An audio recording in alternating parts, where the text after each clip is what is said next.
My name's Jim Stover. I'm with Greyhouse Wines, made by Venom Cellars. And the purpose of this video is just to get you more familiar with these wines. And why does that matter? Well, because you have a bunch of wines, and why do you give a darn about mine, or why should you? Unless there's a compelling reason. Probably just wasting everyone's time, so I better bring my A game today. Our wines are very simple. They're only 9 SKUs. Every single one of them, there is a purpose. So Venom Cellars started in 1997. We've been around a long time, but what sets us apart is what we're doing now. A lot of people used to do. There aren't many of us left anymore.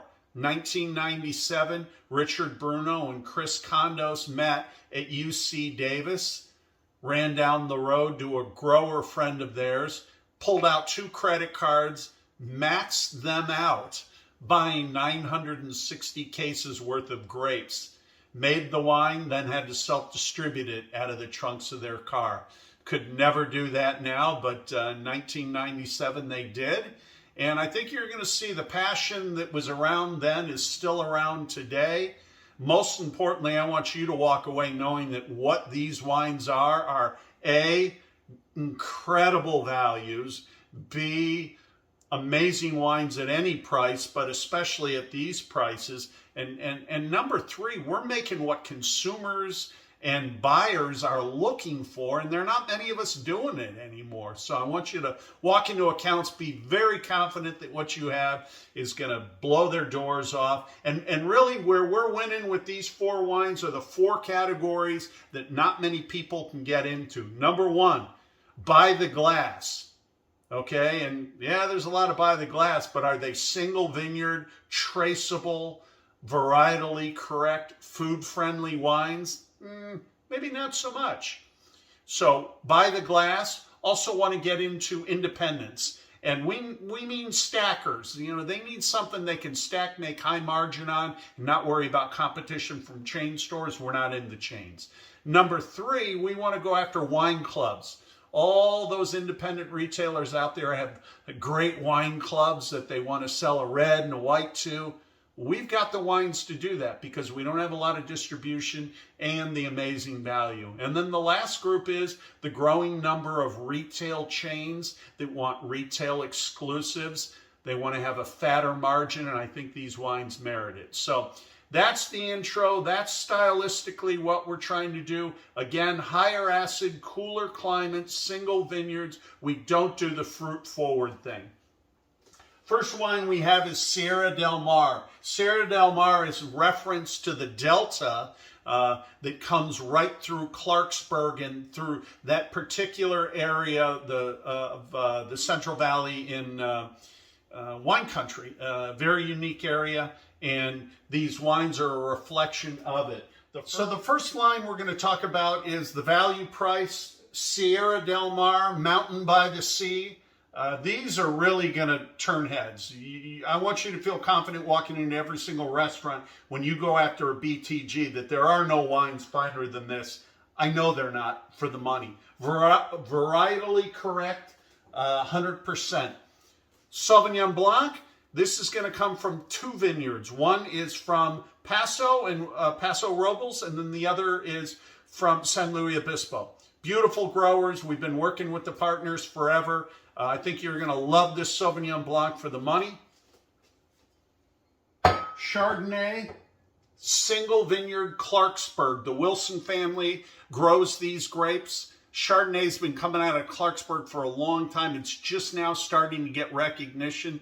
For the money, there's not a Chardonnay out there you're going to find like this. There is some mallow.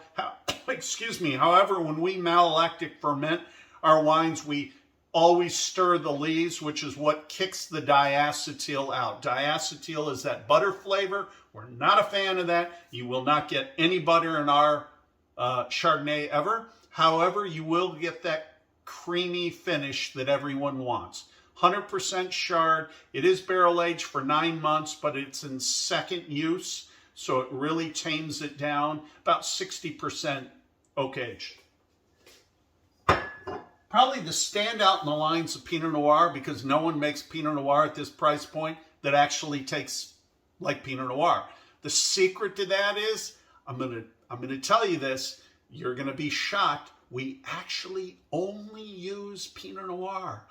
Unheard of. Yes, that's why our Pinot smells, tastes, and looks like Pinot Noir. You'll love this wine. Single vineyard, Clarksburg, grown right next to the Chardonnay. Wonderful, wonderful area. I'm going to put a map up here, and it'll show you what's so special about Clarksburg. If you see where it is, it's south of Sacramento, north of Lodi. There's a natural delta that goes right through there. And that's what sucks that San Francisco air, that freezing air we've all been exposed to, freezing when we're in San Francisco. It pulls it right off the bay, right through that valley, and it shuts these grapes down, allows for a longer growing period. We all know Chardonnay and Pinot Noir love that. Very special area, both of those single vineyard. The last one, Paso, Lodi, Cab, 100%. Shock people with this. This is a Cabernet you can afford to buy by the glass, and actually you want to drink. Buy the glass, go for it all day long. Okay, I'm going to move on. I'm going to step up. This is our Spring Street line. There are 3 wines in this group. Chardonnay. Same way we make this Chardonnay, we make this Chardonnay. This is a single vineyard out of Monterey. Again, a very cool climate. We love cool climate Chardonnay. This, the smartest thing we did with this wine was we told all the sommeliers and buyers to go to hell. And the reason for that is they don't drink Chardonnay. Yet they were telling us how to make it. And if they do drink Chardonnay, it's high-end Chablis. Well, the average consumer sitting at a restaurant at 5:30, 6 o'clock in the afternoon who orders a California Chardonnay doesn't want Chablis. Can't afford it. I can't afford it. Key to this is 100% Chard. However, when we malolactic ferment it, 100%, we stir the lees. And what that does is it kicks out that diacetyl that we just talked about. Long finish, beautiful linger, beautiful wine, amazing aroma, cool climate, no butter, just cream. Pinot, imagine this, amp it up more. And that's what we do with this. A lot of extraction, which is why we don't have to add anything to it. It's beautiful to start with. This was, from a restaurant standpoint, our #1 wine because everyone wants a premium Pinot Noir that's affordable. So this label will change. This is what we have right now. Then our volume, Paso Robles Cabernet. 1 grower, 4 vineyards, 4 different areas. And I think you're really going to have fun with this wine. There's very few out there at this price anymore. Our friends from Napa have come down to Paso. They bought up vineyards, decided to raise prices. They're using a lot of new wood to age their wine, and I think that's a mistake. We fell in love with Paso because it was a softer style. It allowed the terroir to come out. There was always a lot of grip, and always will be a lot of grip in this wine. We just don't think you have to over oak it. 18 to 24 months, second use French oak is how we make our Spring Street Cabernet. Probably will be your best seller. Have fun in restaurants with these because no one else is doing it. 2 last wines. Thanks for bearing with me. Sea Pines, organic, Mendocino. The Val family has grown grapes there for a long time, and we've worked with them for a long time. Right now, currently, we only have 1 wine. It's a cab. The goal is to get it under $20 retail, so we'll work with you on that. Beautiful wine, single vineyard, Mendocino, organic, 100% Cabernet, Sea Pines. It doesn't translate real well. It's a beautiful label. If you've ever been up to Mendocino, you've seen a sea pine. That's a pine tree that looks like it's about to fall into the ocean. Beautiful, beautiful tree, and it's depicted on our label. Last one I have, Typesetter. Have fun with this. Typesetter. The reason we did this is one of our winemakers, one of the founders, Richard Bruno, his favorite grandfather from Pennsylvania was an old school typesetter. He was a printer. So he'd come up from the cellar and he'd have the stained purple hands, which people in that business had back then. And Richard remembers his grandfather fondly and remembers the purple stained hands. And after he made his first vintage of Cabernet, it was a aha flashback moment. So this is actually a tribute to his grandfather, who was a typesetter. If you notice on the back, that's a letter box. Old school, you'd separate your letters, put them down, and then actually press the paper on it. That was called typesetting, thus the name. This wine is crazy. Only wine we make that we don't make from grape on. All the other wines, we actually make those from grapes, from incredible growers. This is the only exception. What we do with this is fantastic growers in Napa. They make unbelievable wine. We know Cabernet in Napa is extremely expensive. And it's a small community, and we know everybody in it, almost everybody in it.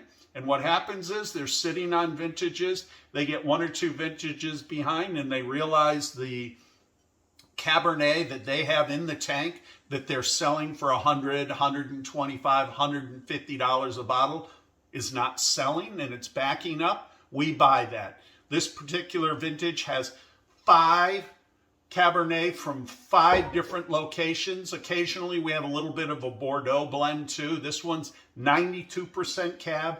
The balance is a blend of some other grapes. Every one of these is a $100 bottle of wine or higher, which is why when you drink this wine, you say, whoa, that tastes like a $100 bottle of Napa Cab. It's because it is. Have fun selling it. That's the website, greyhousewines.com. Anything you need to know is on there. Bottle shots, fact sheets, anything you want to know. And then there's my QR code if you'd like to chat with me. We're thrilled to be partners with you. Have a blast with these wines. Remember, people want these wines. They need these wines, and you're going to be the superstar that brings them in. Thanks for working with us.